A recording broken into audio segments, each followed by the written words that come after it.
Alright guys, so what I have here in front of me is the Crosman Valiant in 177. You might be surprised to see me with a break action pellet rifle. In the past I've done a lot with fixed barrels, under levers, that kind of thing, even CO2, but I haven't messed around with brake barrels a lot because I wasn't very impressed. I had seen this rifle, I'd seen lots of good online reviews from people's posts, giving it high number of stars. I didn't see a lot of video reviews though. There just isn't that much out there about this particular rifle. When it comes, it does not come with this scope or some of this gear on here. It comes with iron sights and a 4-power scope. So the first thing I did is I ran those iron sights for about 700 rounds. I got bored with it. Very reliable, but very cheap parts, really cheap parts in these synthetic sights. Not much to them, not easy to see in the dark at all, or dusk time like right now. You probably can't tell, but it's actually very dark out behind me. Not much good to say there, but threw on the scope after the rifle had been broken in, which it definitely took 700 rounds to break this rifle in. It was still pretty violent. Everything was loosening up on this rifle, coming apart. Had a couple failures of different parts, but I'll get to that in the months to come. Anyways, got the scope mounted on there. Once I got it steady to not move, I started seeing like 1 inch or less groups at 50 yards, so I was impressed because this has an Atrocious Trigger, which right now I haven't done anything to it. I want to say it's something like 7 pounds, maybe 5 pounds at the lightest. It's not a good trigger.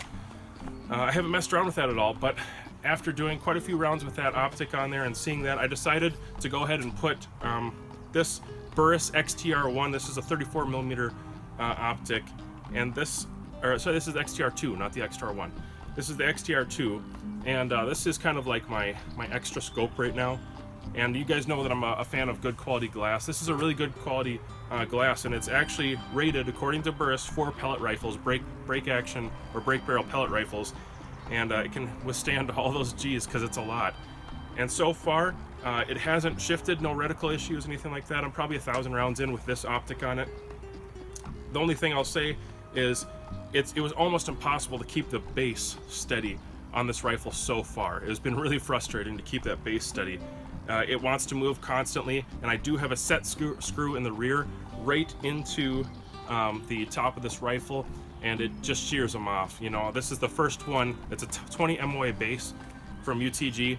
I kind of didn't want to use this one, but to get this optic up there and so it would work, it's the only way I could do it. And it also gave me enough elevation to get out to 200, a little over 200 yards with this.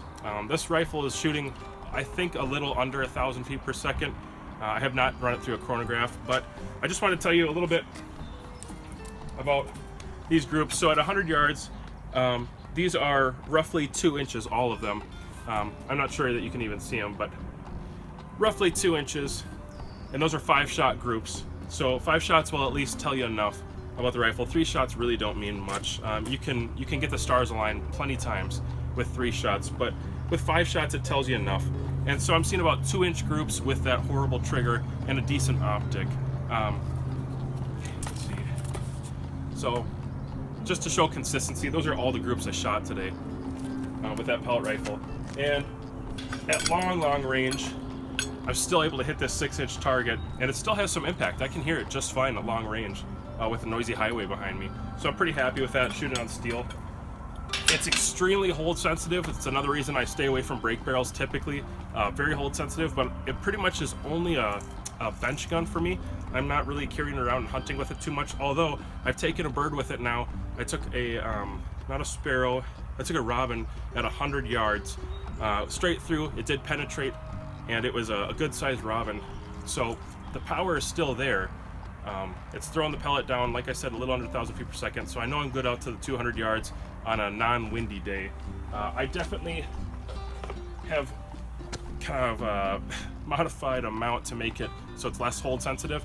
So this was like a standard rubber mount that's hollow plastic.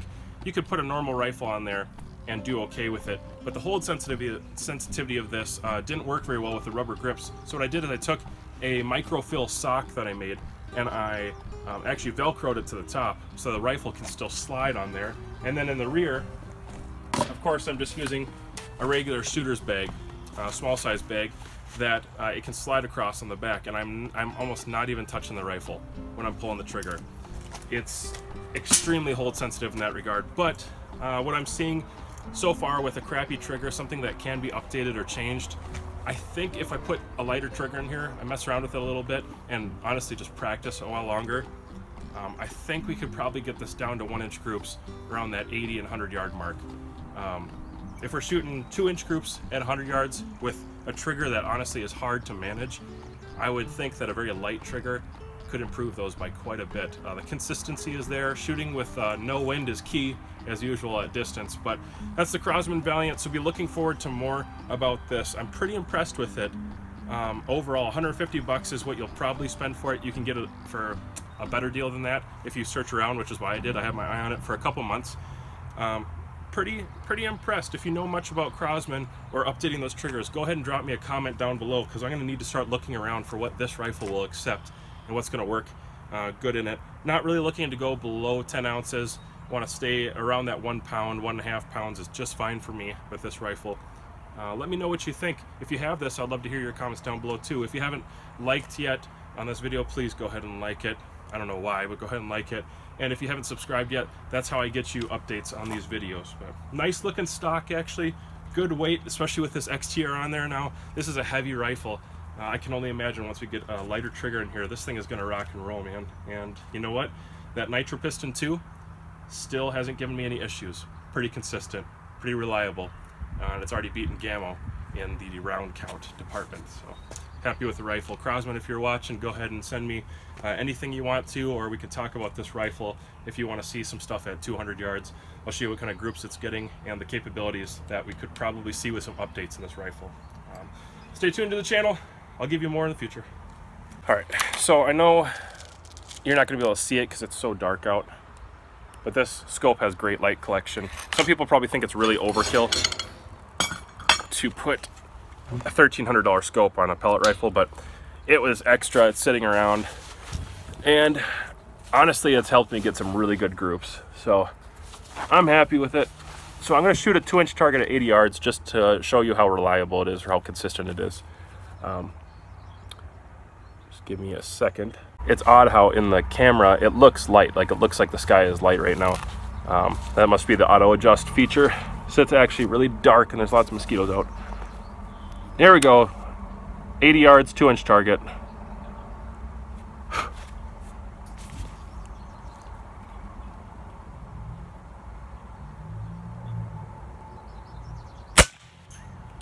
There you go. So it's really not, it's not even hard. The 2-inch target, I can miss, but off the bench, it's very consistent, very reliable. Obviously at 100 yards, we're still shooting 2 inches. I think at about 125 yards, my groups were opening up a little bit, but that was when I was shooting in the wind. If I get a nice, stable night, kind of like tonight's supposed to be, and I can still see, I do have 200, 250 yards that I could take it out there. I'm really curious to see what kind of groups I could get out of it, but like I said, I want to mess with that trigger because that's going to give me the most information about this rifle. When I have such a crappy trigger, it tells me a lot about me and how I pull a trigger and my struggles. But if I can lighten that trigger out, I think it'll tell me more about this system and just the potential overall. So like I said, if you have a comment about trigger, you know something about these, you know the trigger that will work in here, reasonable price. Again, I paid almost nothing for this rifle. If you know something, go ahead and drop a comment down below. Specifically, I'm looking for pull weight, not the trigger spring weight. There's a difference here. You have almost like a return spring that pushes the trigger back forward, and that spring I've already adjusted. I already taken that one out and put in like a 1/4 pound spring that's nothing there. So there's your take up, you know, but then you get to that trigger pull and it's hard. It at least has a consistent break. I'm able to still get, 2 inches at 100 yards, but it's just a little too heavy. I'm moving the gun around a little bit. I'm kind of fighting it because of that weight. Like 5 pounds is enough to kind of inch the rifle back a little bit. And I use my thumb as a support back here, and I'm putting the pressure just between these 2 fingers, and my face is barely touching the gun, but I'm still having some movement. If I drop that down quite a bit, it'll take the human element out just a little bit more. So man, I'm ranting, but I like it. It's a nice stock. It's a decent gun, but it can do so much better. I would love to see the potential of this if Crosman had come out with a rifle right out of the gate that had some of these features, man, it'd be a killer for the market. But I suppose it'd put them out of business. I don't know. Catch you guys later.